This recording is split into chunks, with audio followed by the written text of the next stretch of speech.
Ben ritrovati al meteo. Lieve instabilità sulle nostre regioni, ma vediamo il dettaglio di giovedì 11 ottobre.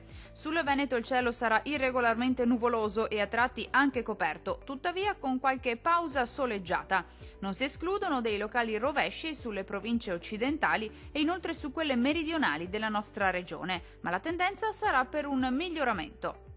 Temperature minime tra 11 e 15 gradi. Massime comprese invece tra 18 e 21 gradi circa.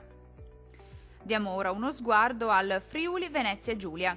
Sulla nostra regione andrà decisamente meglio. Ampio soleggiamento su tutti i settori. Il cielo infatti si presenterà sereno o al massimo con presenza di poche nubi a carattere sparso. Non sono previste precipitazioni degne di nota. Temperature minime tra 11 e 13 gradi. Valori massimi oscillanti invece tra 22 e 25 gradi circa. Vediamo infine la situazione del Trentino Alto Adige. Non cambia di molto la previsione, anche in questo caso ci sarà più spazio per qualche schiarita al mattino, nel pomeriggio invece sarà possibile qualche temporale a carattere sparso un po' su tutti i settori della nostra regione.